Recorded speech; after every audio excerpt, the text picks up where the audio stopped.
All right, 3 years ago, I bought this key fob at the dealership, and it cost me over $300, and they took my truck away.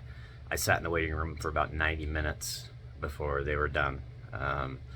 So the key fob broke, and I'm gonna do it myself this time, and you're gonna be shocked at how much it cost and how fast it was accomplished. Time to install the new key fob. Paperclip is inserted into position 4 and 8, top row. You will hear the doors lock and unlock as you do this.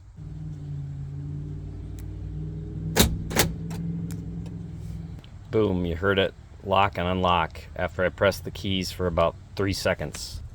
Take the clip out.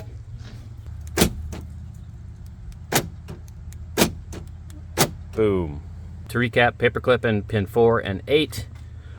No key needed in your ignition. When you put that in, you will hear your doors lock and unlock.